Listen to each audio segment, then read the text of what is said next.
The rain was pounding against the tinted windows of my Mercedes as I pulled up to the private tutoring center. Another Thursday evening, another expensive session for my daughter Emma. But what I saw through those rain-streaked windows made my blood run cold. There was Emma, my 7-year-old princess, sitting on the dirty sidewalk next to a girl who couldn't have been older than 16. The homeless girl's clothes were torn and soaked, her hair matted from the rain, but she was holding a piece of cardboard over Emma's head like an umbrella.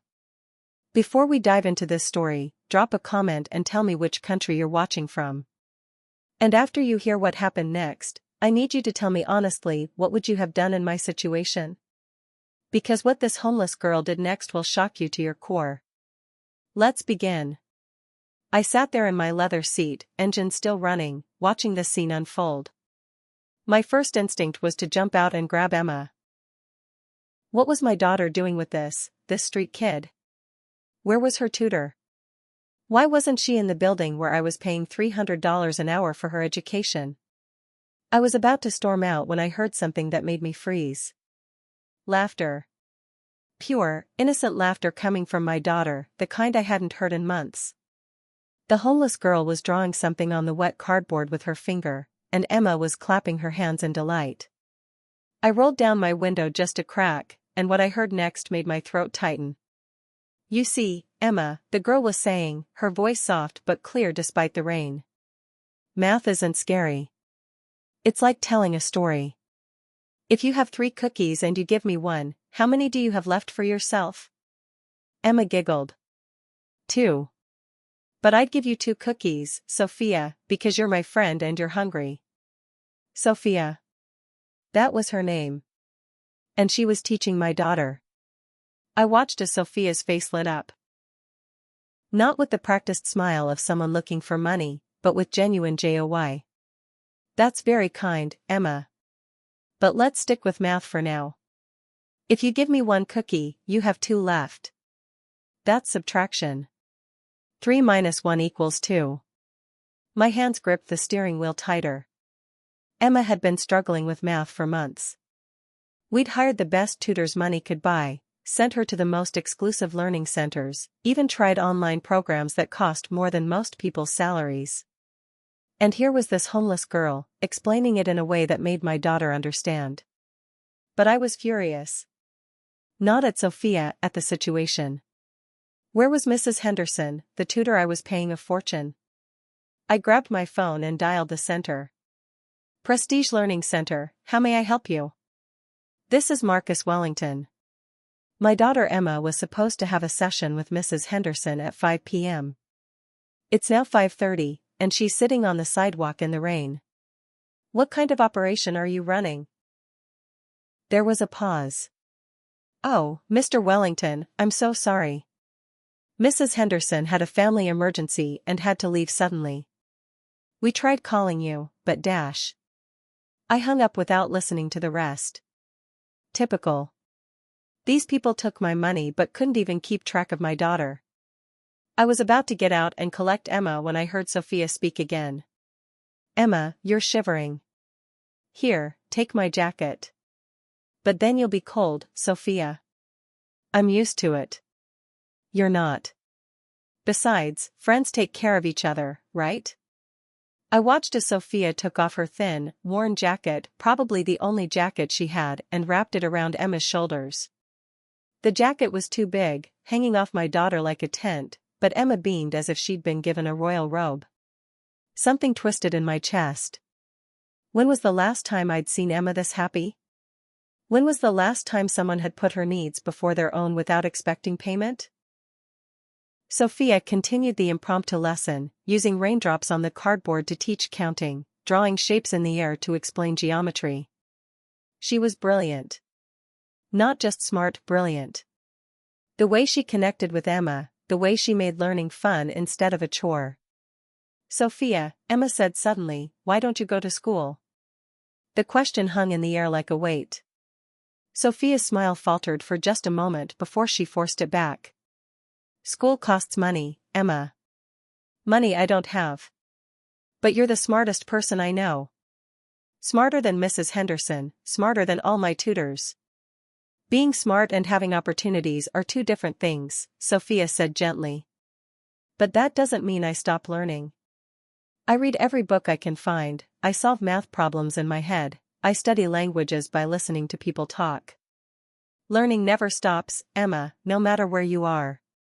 I felt something crack inside my chest. This girl, this homeless girl, had more wisdom in her 16 years than most adults I knew. And she was sharing it freely with my daughter, expecting nothing in return.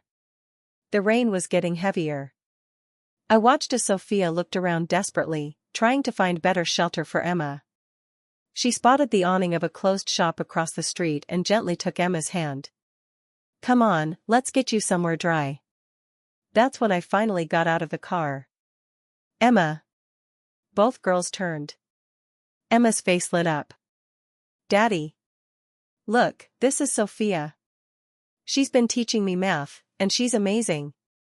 Sophia immediately stepped back, her body tensing. I could see the fear in her eyes, the look of someone who expected the worst from people like me. Rich people. Powerful people. Emma, get in the car. Now. But Daddy dash. Now, Emma. My daughter's face fell. She started to take off Sophia's jacket, but Sophia shook her head quickly. Keep it, Emma. You need it more than I do right now. As Emma reluctantly walked toward the car, I found myself face to face with Sophia. Up close, I could see she was even younger than I'd thought. Her eyes were bright with intelligence but shadowed with exhaustion and hunger. Her clothes were clean despite being worn and patched. I'm sorry, she said quickly, her voice barely above a whisper. I didn't mean any harm. Emma was alone and scared, and it was raining, so I just... I'm sorry. Something in her voice, the way she apologized for showing kindness, made my anger dissolve into something else entirely. What's your name? Sophia Martinez. How old are you, Sophia? 16, sir. And you've been living on the streets? Her chin lifted slightly, a flash of pride in her eyes. I'm surviving on the streets. There's a difference. I studied her face. No makeup, no pretense, just raw honesty. Where are your parents? My mom died 2 years ago. Cancer. My dad. She paused, pain flickering across her features. He couldn't handle it. Started drinking. Lost his job. Lost our apartment. Lost himself. I haven't seen him in 8 months. And you've been alone since then? I take care of myself.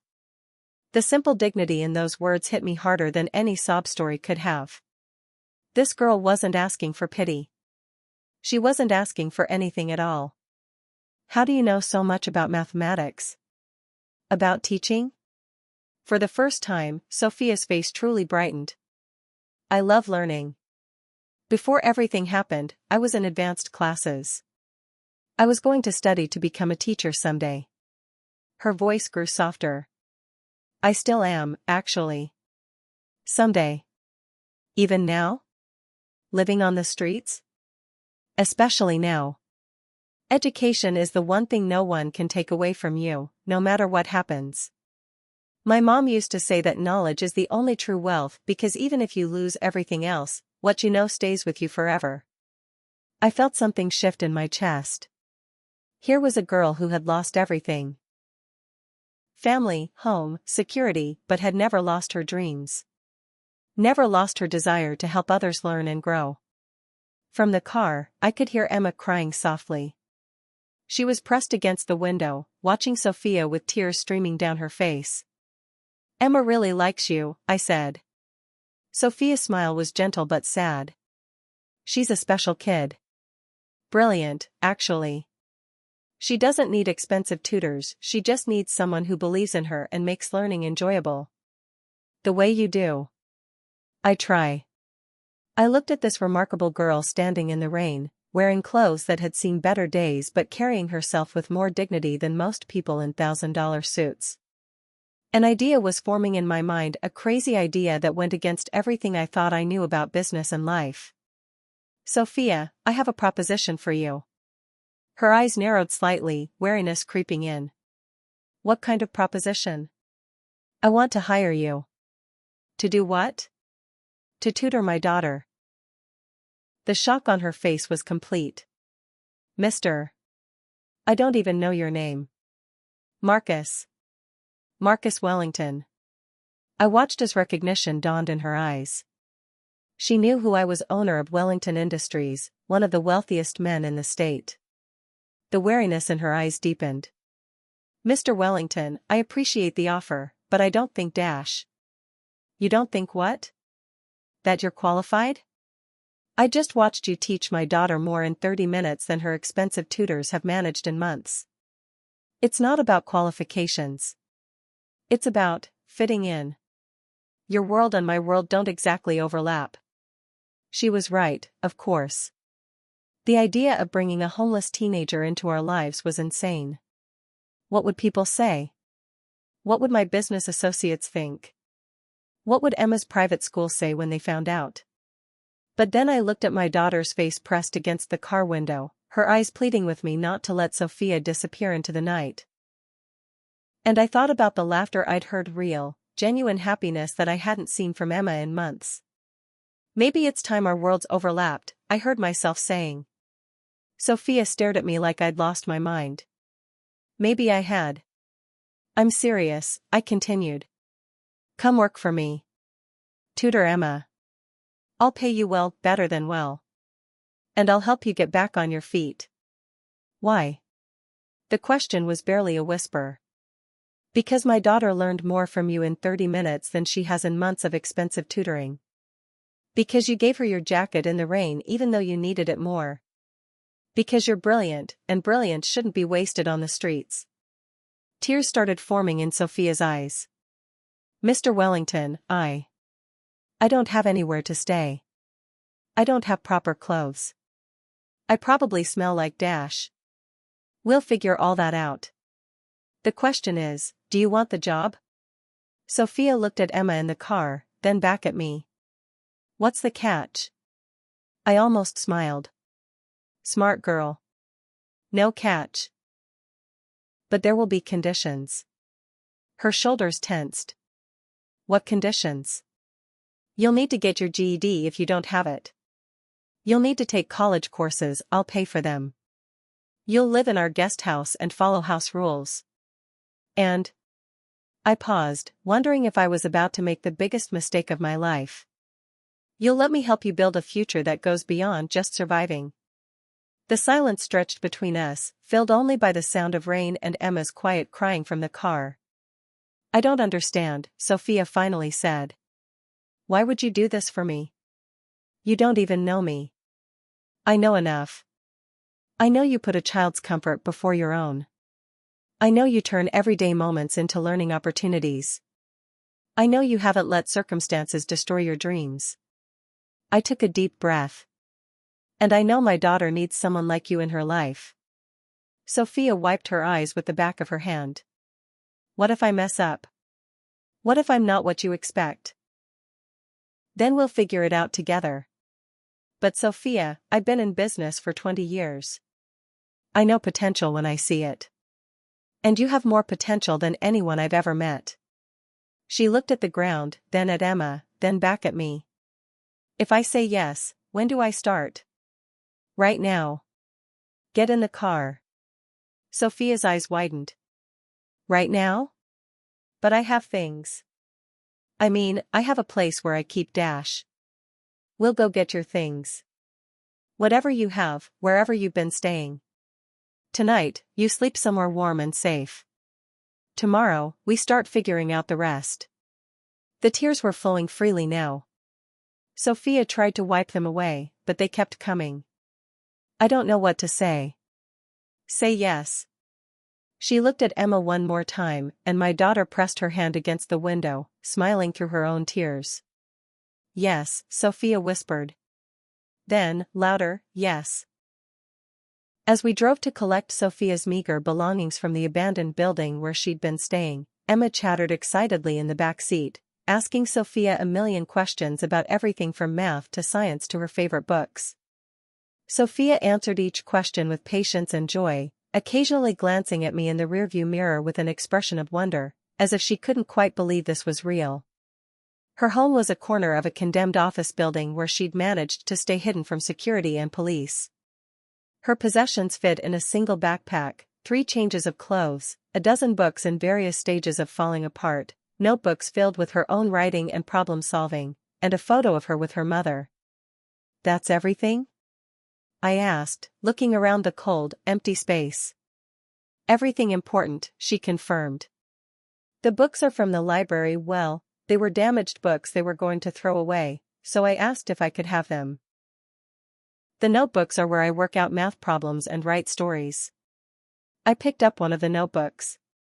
Page after page of complex mathematical equations, solved perfectly. Short stories that showed remarkable creativity and insight.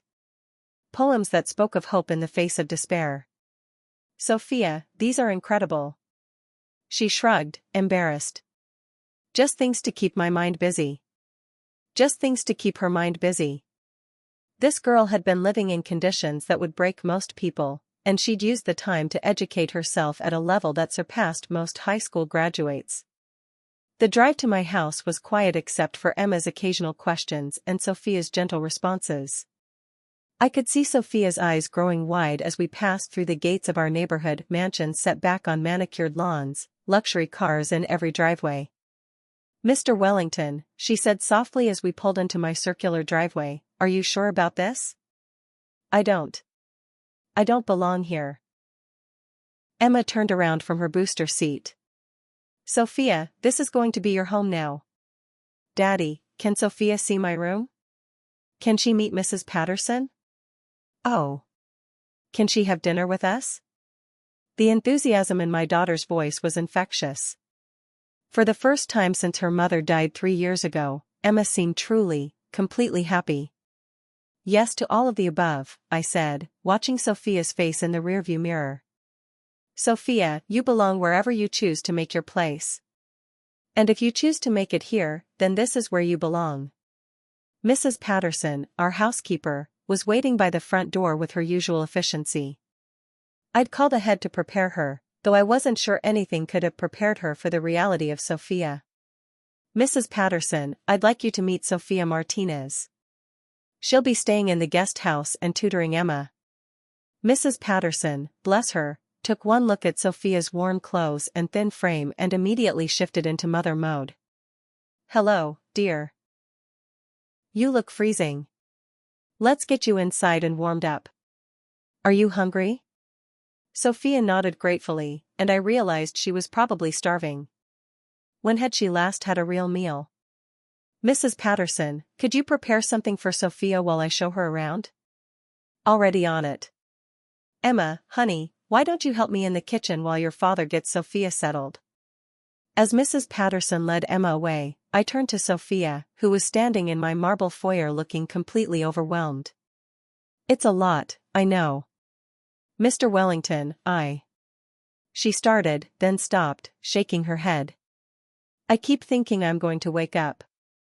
This doesn't happen to people like me." "What do you mean, people like you?" "Poor people. Homeless people. People who don't matter."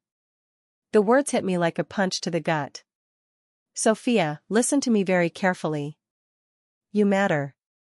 You've always mattered. The world just forgot to show you that for a while." I led her through the house, showing her the library, her eyes lit up like Christmas morning, the study where she'd tutor Emma, and finally out to the guest house. The guest house was larger than many people's main homes, 2 bedrooms, a full kitchen, living room, and study. Sophia stood in the doorway, tears streaming down her face. "This is too much," she whispered. "This is a fresh start," I corrected. Mrs. Patterson stocked the refrigerator and pantry. "There are clothes in the closet. I had my assistant pick them up this afternoon. They might not fit perfectly, but they'll do until we can take you shopping." Sophia walked slowly through the space, touching things as if they might disappear. She stopped at the desk in the study, running her fingers over the smooth wood surface.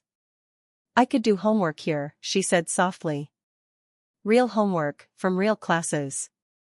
You'll be taking college courses online to start, and then we'll see about getting you enrolled somewhere local. What do you want to study?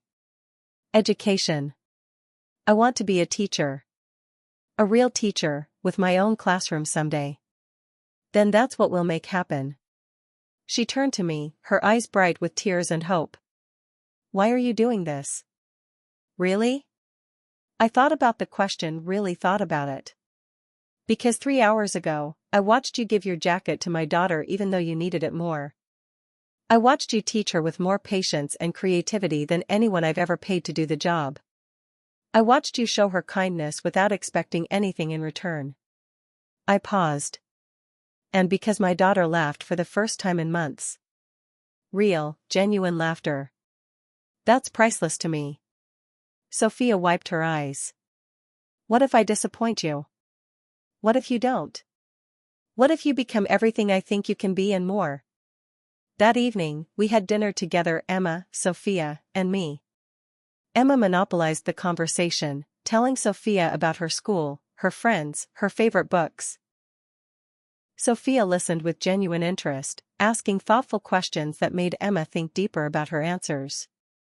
Sophia, Emma said as Mrs. Patterson served dessert, will you really be my tutor? Every day? If that's what you want, yes. It's what I want more than anything. You make learning fun. My other tutors just make me feel stupid. I saw Sophia's jaw tighten slightly. Emma, you're not stupid. Not even close. You're brilliant. Sometimes adults just forget how to explain things in a way that makes sense to kids. Is that why you're so good at teaching? Because you remember what it's like to be a kid? Sophia smiled. Maybe. Or maybe because I never stopped learning myself, so I remember what it feels like when something finally clicks in your brain. After dinner, I showed Sophia to her quarters and left her to get settled. An hour later, I was in my home office when Mrs. Patterson knocked on the door. Mr. Wellington? You should see this.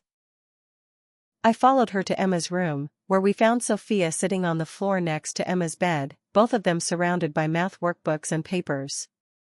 But Sophia, Emma was saying, I still don't understand why you have to borrow from the next number. Okay, think of it like this, Sophia said patiently. You have 10 cookies in a jar, but the jar is on a high shelf. You want to take away 7 cookies, but you can only reach 5. So you ask your friend to help you get the whole jar down. Now you have all 10 cookies where you can reach them, and you can take away the 7 you wanted. You have 3 left. Emma's face lit up with understanding. Oh. So borrow. Exactly.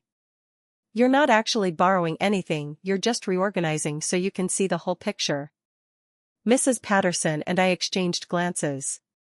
Emma had been struggling with subtraction involving borrowing for weeks. Girls, I called softly. It's getting late. Emma looked up, her face glowing with excitement. Daddy. I finally understand borrowing. Sophia explained it perfectly. That's wonderful, sweetheart. But it's time for bed now. Emma hugged Sophia tightly. Thank you for making math make sense. Will you help me with my homework again tomorrow? Every day, if you want. As I tucked Emma into bed, she grabbed my hand. Daddy, Sophia is the best teacher in the whole world. You were smart to hire her. Smart. If only she knew how close I'd come to driving away without giving Sophia a chance. The next morning, I found Sophia in the kitchen at 6 a.m., reading one of Emma's textbooks while eating a simple breakfast. Good morning, I said, pouring myself coffee. How did you sleep? Better than I have in 2 years, she admitted. Thank you. For all of this. Thank you for helping Emma last night. Her regular tutor has been working on that concept with her for 3 weeks. Sophia shrugged. Different kids need different approaches. Emma's a visual learner, she needs to see the math, not just hear about it. How do you know that? I watched her yesterday. The way her eyes moved when she was thinking, how she used her hands to count, the way she drew pictures in the air. She processes information visually first, then translates it to abstract concepts. I stared at her. Sophia, do you realize you just gave me a more detailed analysis of my daughter's learning style than any educational professional I've ever paid? She looked uncomfortable. I just pay attention. No, you do more than that. You understand. There's a difference. Over the next few weeks, I watched a transformation happen in my house. Not just in Sophia. Though seeing her bloom as she settled into her new life was remarkable, but in Emma. My daughter, who had been struggling in school and growing more withdrawn each day, suddenly became excited about learning. She'd run off the school bus each afternoon, eager to tell Sophia about her day and get started on homework. More than that, Emma was happy. She laughed constantly. She asked questions about everything. She started reading books beyond her grade level because Sophia had made reading feel like an adventure rather than a chore. Sophia, I heard Emma say one afternoon as they worked on a science project, how come you know so much about everything? I don't know everything, Emma. Not even close. But I love learning, and when you love something, you want to know more and more about it. Will you teach me to love learning like you do? Emma, you already love learning. You just forgot for a while because some people made it feel like work instead of play. Learning should be the most fun thing in the world. It's how we discover who we are and what we're capable of. I started finding excuses to work from home more often, just so I could witness the magic that happened between Sophia and Emma every day. Sophia didn't just help with homework, she made every subject come alive. When they studied history, Sophia would have Emma act out important events. When they worked on writing, Sophia would help Emma create stories about her own life and interests. When they did science, Sophia turned every lesson into an experiment. But more than the academic improvement, I saw Emma developing confidence, curiosity, and joy. She started sleeping better. She made new friends at school. She even started talking about her mother again, something she'd stopped doing after the first year of grief. Daddy, Emma said one evening at dinner, Sophia told me about her mom today. She said her mom taught her that people we love never really leave us because they live on in all the good things they taught us. I looked at Sophia, who was quietly eating her dinner. Is that right? Sophia nodded. My mom used to say that love is the only thing that gets bigger when you share it. Every time I teach Emma something new, or help her understand a concept, or make her laugh, I'm sharing the love my mother gave me. That night, after Emma went to bed, I found Sophia in the guest house, working on college coursework on her laptop. How are the classes going? She looked up, smiling. Incredible. I'm taking advanced mathematics, child psychology, and educational theory. Did you know there are actual scientific principles behind why certain teaching methods work better than others? I do now. Sophia, can I ask you something? Of course. Do you ever think about your father? Wonder where he is? Her expression grew guarded. Sometimes. But I can't waste energy on people who chose to leave. I have to focus on the people who chose to stay. What if he wanted to come back? What if he got help and wanted to be part of your life again? Sophia was quiet for a long moment. I guess I'd have to see who he became. People can change, but they have to want to change. And they have to prove they've changed, not just say it. 3 months after Sophia moved in, Emma's report card arrived. Straight A's for the first time in her academic career. But more than the grades, her teacher's comments made my throat tight with emotion. Emma has shown remarkable improvement this year. She participates actively in class discussions, helps other students with their work, and approaches every assignment with enthusiasm and creativity. Most notably, she's developed strong critical thinking skills and isn't afraid to ask questions when she doesn't understand something. Whatever you're doing at home is working wonderfully. I showed the report card to Sophia, who beamed with pride. She's special, Mr. Wellington.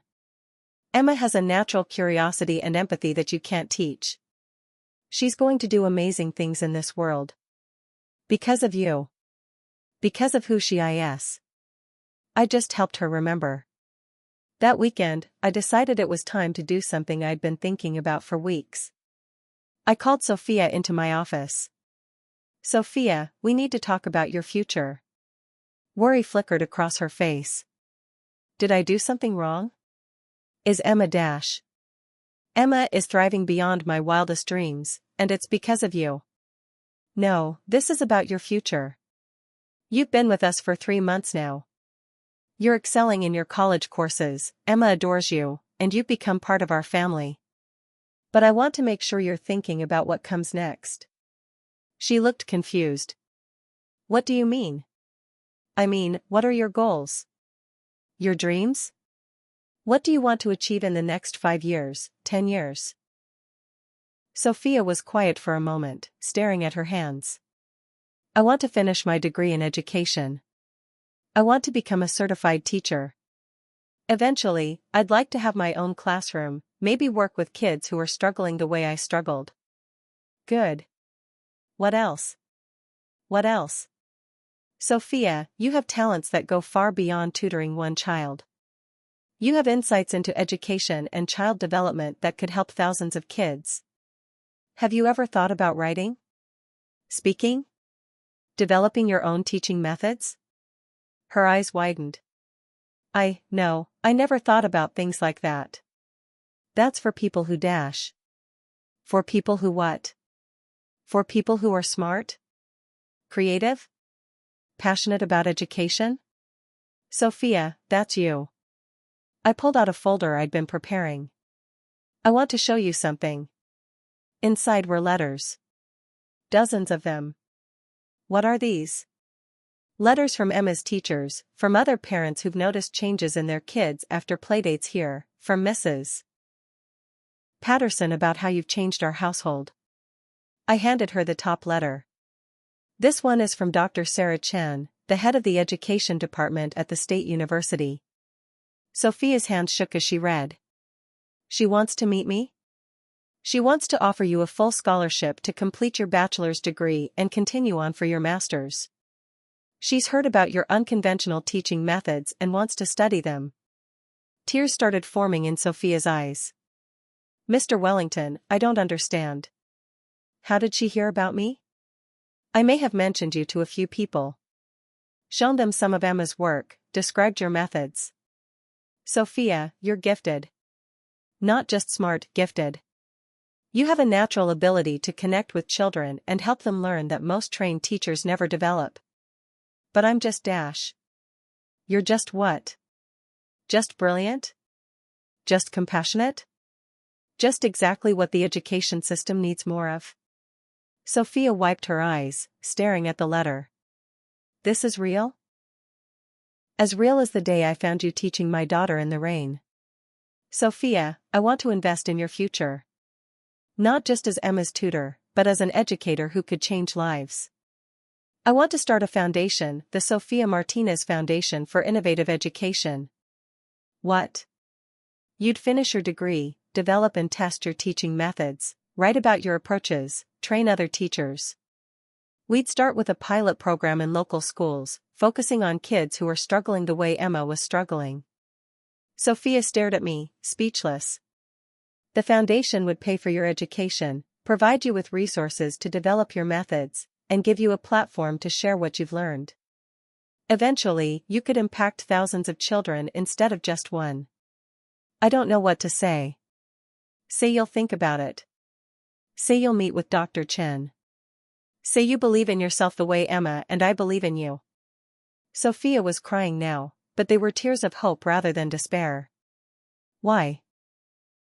Why are you doing all this? I thought about her question.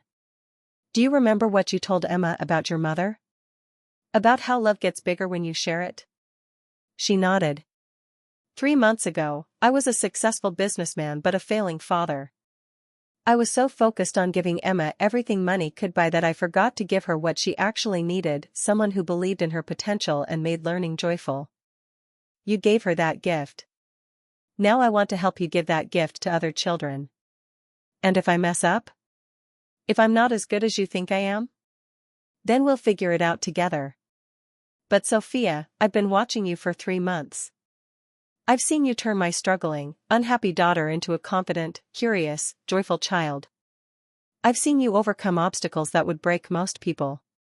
I've seen you maintain hope and kindness even when the world gave you every reason to become bitter.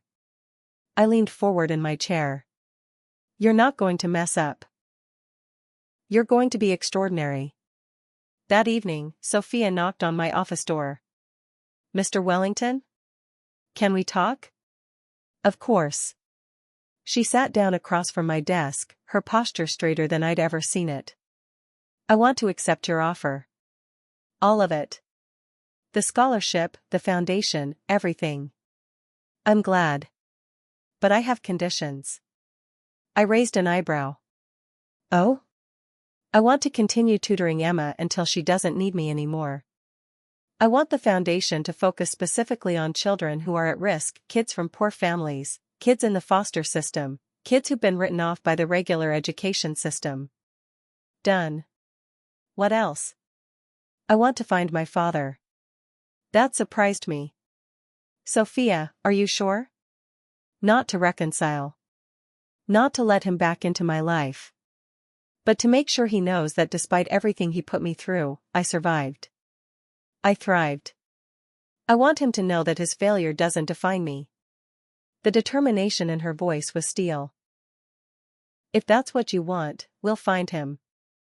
And one more thing. Name it.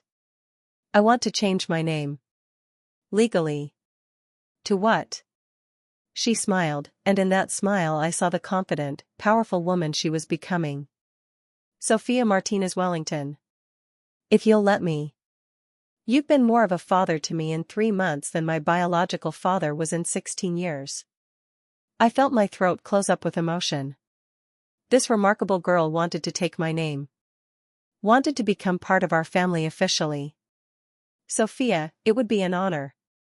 6 months later, I sat in the audience of the State University's graduation ceremony, watching Sophia Martinez Wellington walk across the stage to receive her bachelor's degree in education, summa cum laude, with a perfect 4.0 GPA. Emma, now 8 and reading at a high school level, cheered so loudly that people 3 rows away turned to look at us. That's my sister, she announced to anyone who would listen. She's the smartest person in the whole world. After the ceremony, as we celebrated at dinner, Sophia pulled out an envelope. What's that? I asked. A letter. From my father. Emma and I both went quiet. We'd found him 6 months ago, living in a rehabilitation center 3 states away, struggling to overcome his addictions and rebuild his life. What does it say? Emma asked softly. Sophia's voice was steady as she read, Dear Sophia, I know I have no right to contact you, and I understand if you never want to see me again. But I needed you to know that I've been sober for 8 months now, and I'm getting help. Not because I think it will fix what I broke, but because I finally understand that running away from problems doesn't make them disappear.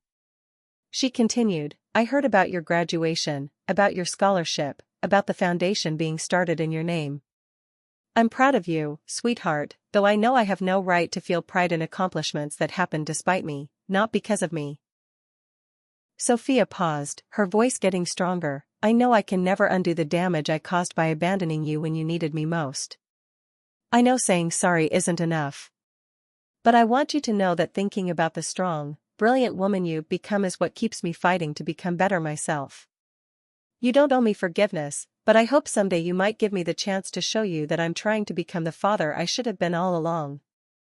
The table was silent for a moment. Then Emma reached over and took Sophia's hand. What are you going to do?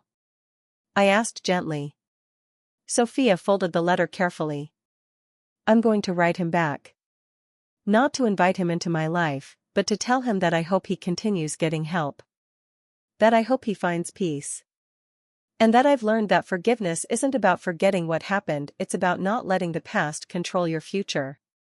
She looked at Emma, then at me. I have a family now. A real family. People who chose to love me and support me. That's what matters. Emma squeezed Sophia's hand. We're sisters now. Forever and ever. Forever and ever, Sophia agreed, smiling through her tears. 2 years later, the Sophia Martinez Wellington Foundation had transformed the lives of over 300 children in underperforming schools across 3 states. Sophia's innovative teaching methods, which she called heart-centered learning, were being studied by education departments at universities nationwide.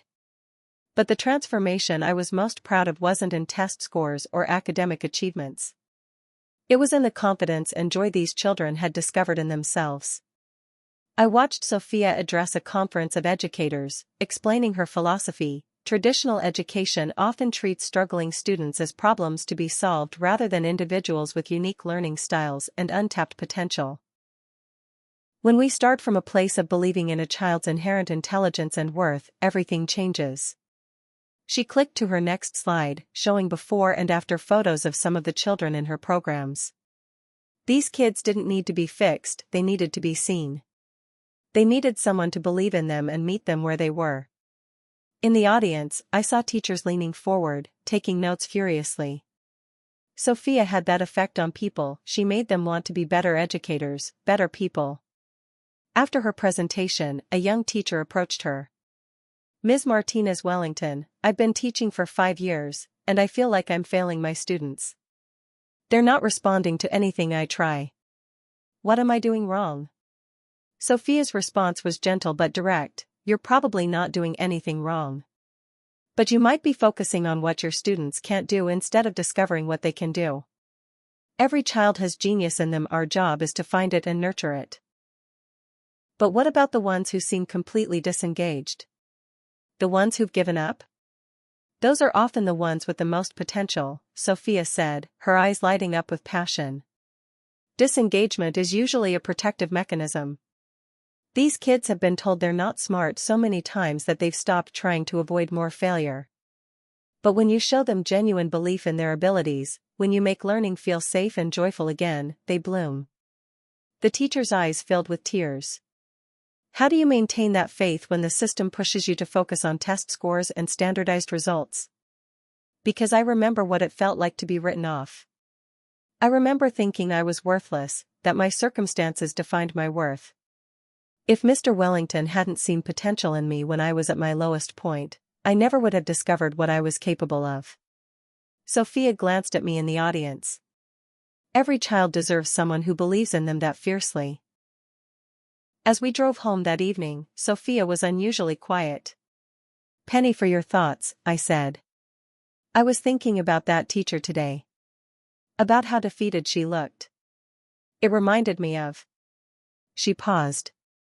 "It reminded me of how Emma looked when I first met her. Emma wasn't defeated. She was just frustrated. No, she was defeated. I could see it in her eyes, that look kids get when they start believing they're not smart enough. It's heartbreaking when you recognize it." I thought about that day in the rain, about how close I'd come to driving away without giving Sophia a chance to change our lives. "Sophia, can I tell you something I've never told you before?" "Of course." "When I first saw you with Emma that day, my first instinct was to be angry. Angry that my expensive tutor had abandoned my daughter, angry that Emma was sitting on a dirty sidewalk, angry that she was talking to a homeless girl." Sophia was quiet, waiting for me to continue. "I almost drove away without giving you a chance. I almost let my prejudices and assumptions rob Emma of the most important relationship in her life. But you didn't." "No, but I came close. And it made me realize how many other Sophia Martinezes are out there, brilliant kids who never get a chance because people like me make judgments based on appearances instead of character." Sophia nodded slowly. "That's why the foundation work is so important. We're not just helping individual children, we're changing how society sees potential. Speaking of the foundation, I have something to tell you." She looked at me curiously. "Harvard wants to offer you a full scholarship for their doctoral program in education innovation. You'd be studying under Dr. Patricia Williams. She's considered the foremost expert in alternative learning methodologies." Sophia's mouth fell open. "Harvard? But I'm not. I mean, I just finished my bachelor's degree 2 years ago." Your master's thesis on emotional intelligence as a foundation for academic success is being published in 3 major education journals. Your teaching methods are being implemented in schools across the country. Sophia, you're not just qualified for Harvard, you're exactly what they're looking for. What about Emma? What about the foundation? Emma is 10 now and reading at a college level. She's confident, curious, and completely in love with learning. As for the foundation, it's grown beyond what any one person could manage alone. You've Trey. Sophia stared out the window, processing. Would I have to move to Boston? For 2 years, yes. But Sophia, this isn't just about getting another degree. This is about establishing yourself as a leading voice in education reform. This is about having the credentials and platform to influence policy at the national level. When we got home, Emma was waiting in the living room, homework spread across the coffee table but clearly abandoned in favor of reading a novel that was definitely above her grade level. Sophia, she called, jumping up to hug her. How was your speech? Did you tell them about heart-centered learning? Did you show them the pictures of Marcus and Jaden and how much they improved? I did, Sophia laughed, returning the hug. And guess what? Some of those teachers are going to start using our methods in their own classrooms. So more kids will get to feel smart instead of stupid? Exactly. Emma beamed. You're changing the world, Sophia. We're changing the world, Emma.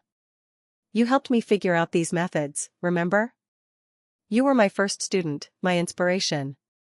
As Emma returned to her book, Sophia sat down next to her. Emma, how would you feel if I had to go away to school for a couple of years? Emma looked up, worry creeping into her eyes. Go away? Like, leave us? Not leave you. Never leave you. But I might need to study at a university in another city for a while. To become an even better teacher? Something like that. Emma considered this seriously. Would you still be my sister? Forever and always. Distance doesn't change family. And would you come visit? Every chance I got. Emma nodded slowly. Then I think you should go. Because if you become an even better teacher, you can help even more kids feel smart and happy. That night, after Emma went to bed, Sophia and I sat in the garden, looking up at the stars. I'm scared, she admitted quietly. Of Harvard? Of forgetting where I came from.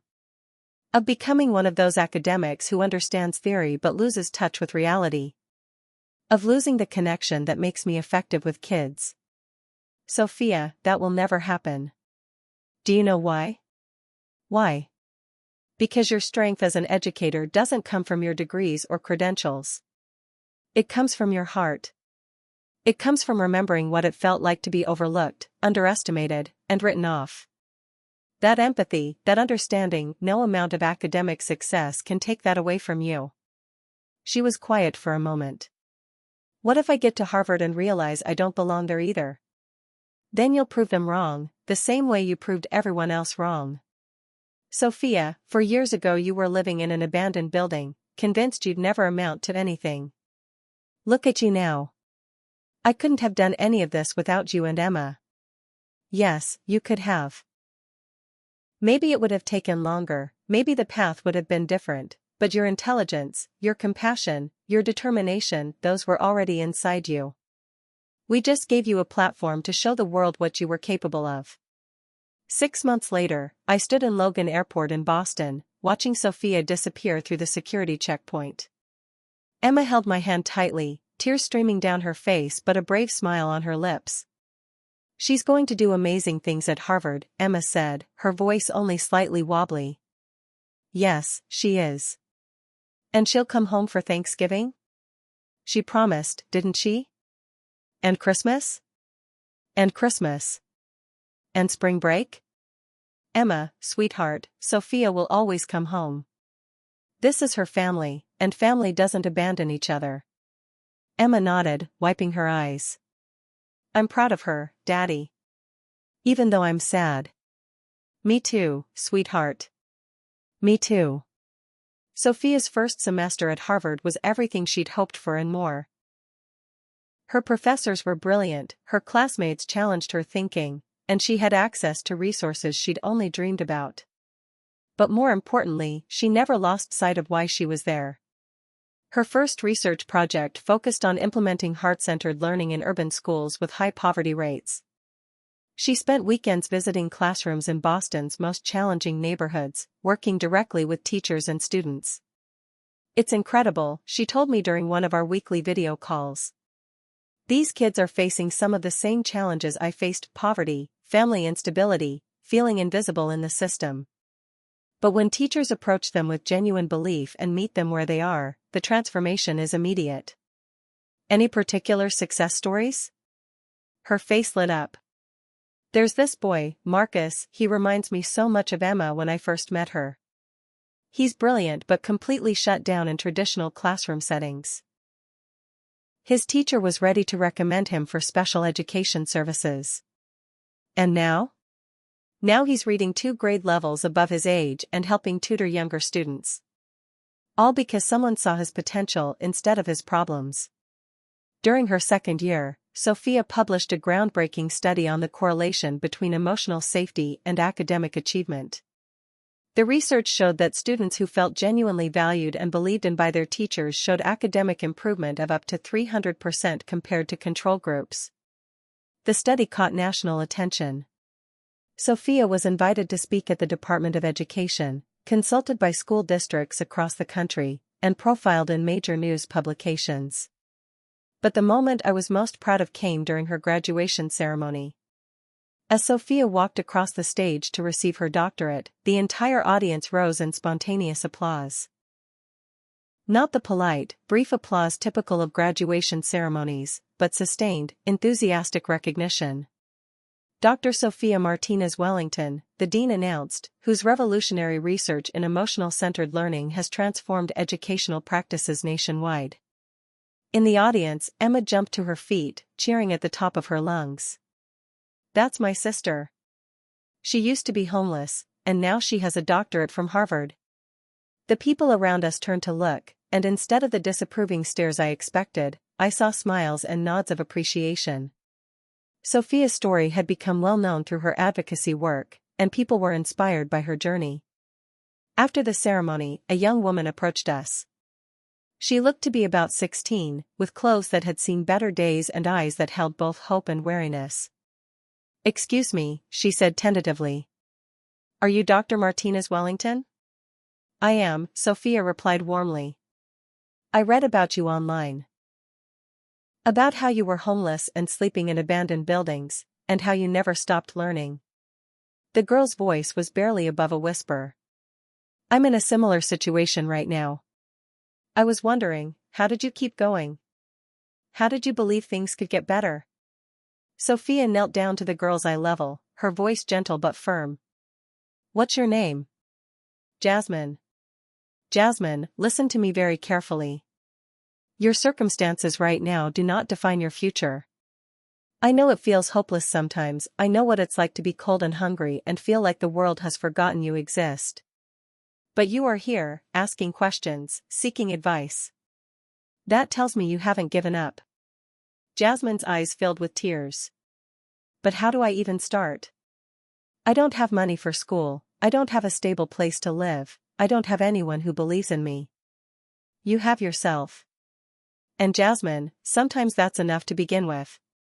Sophia reached into her purse and pulled out a business card. "This is the direct number for the Martinez-Wellington Foundation. You call that number tomorrow, and we'll help you figure out next steps. We'll help you find resources, educational opportunities, and most importantly, people who believe in your potential." "You'd do that? For me? But you don't even know me." "I know enough. I know you're brave enough to approach a stranger and ask for help. I know you're smart enough to seek out mentorship. I know you haven't let circumstances break your spirit."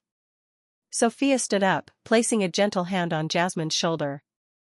"And I know that sometimes all it takes is one person believing in you to change the entire trajectory of your life." As we walked away, Emma tugged on Sophia's dress. "Sophia, Are you going to help her the way Daddy helped you? Yes, sweetheart. That's what we do now.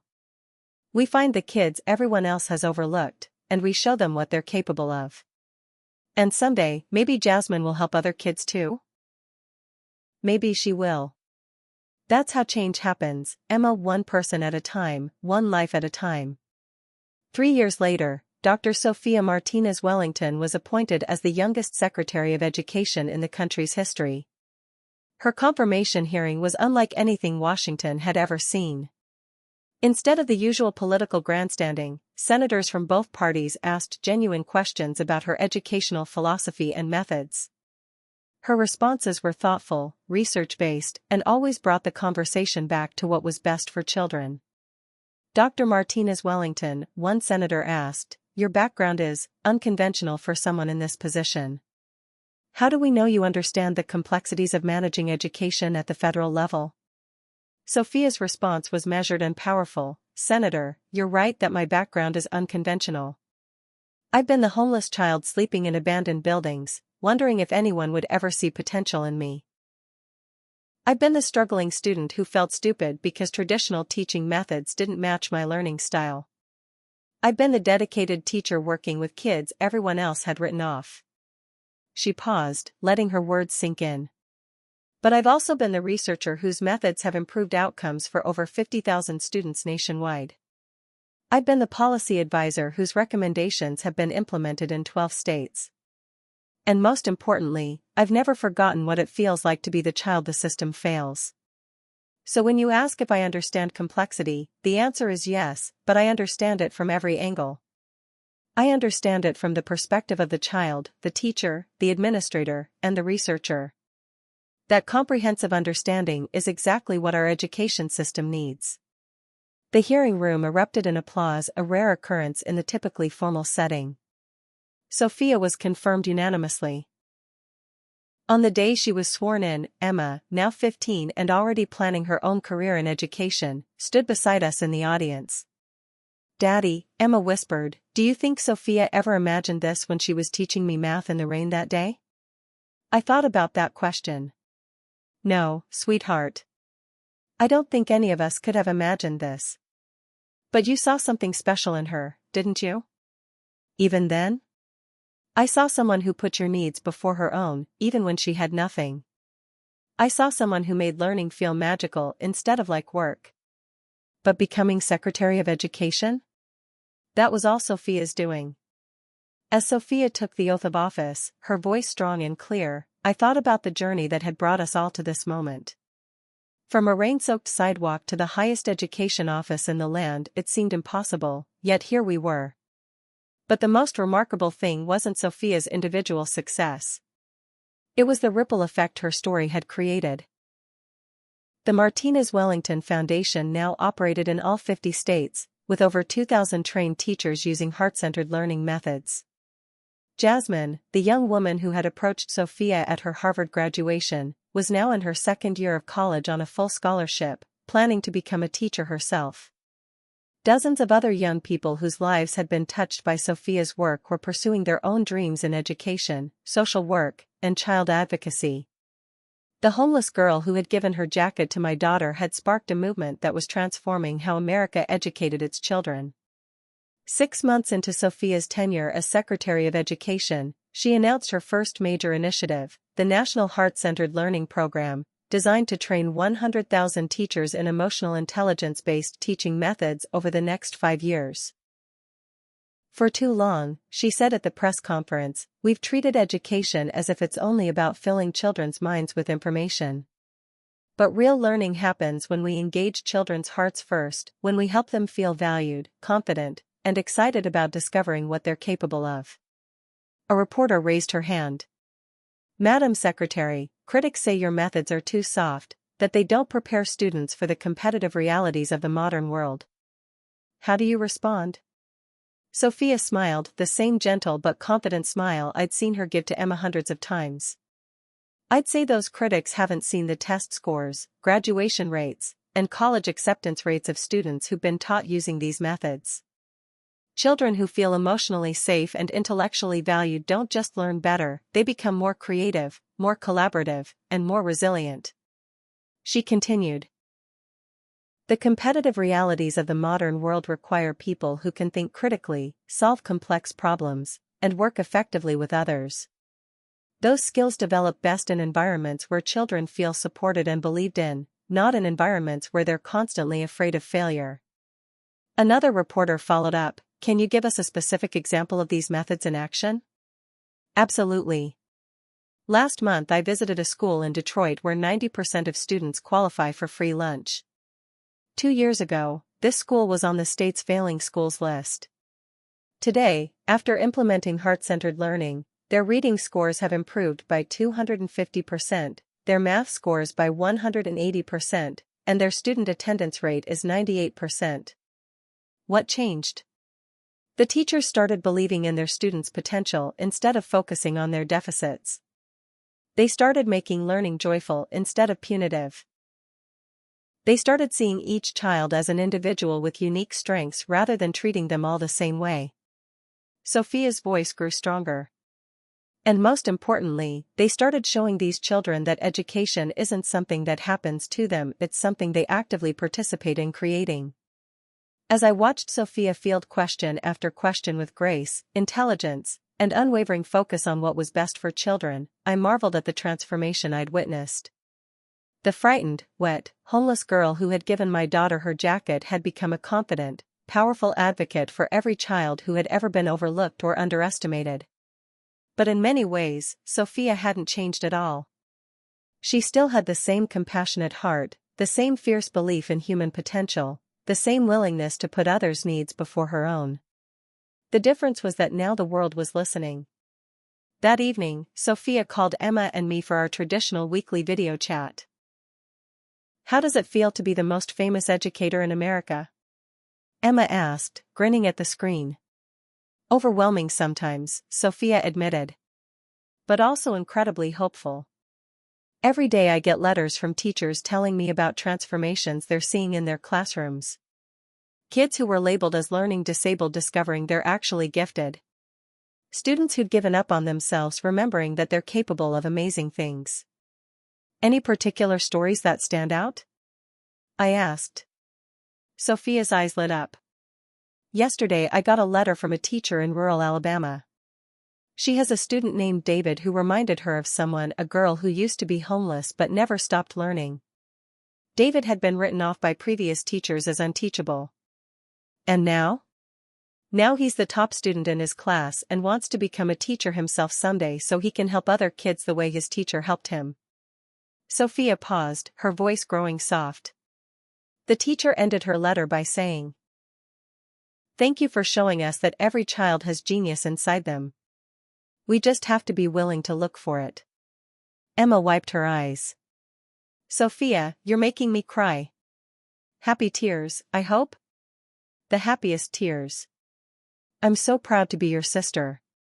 As we ended the call, I reflected on the profound truth that had emerged from our family's journey, that sometimes the greatest gifts come in the most unexpected packages, and that believing in someone's potential can literally change the world.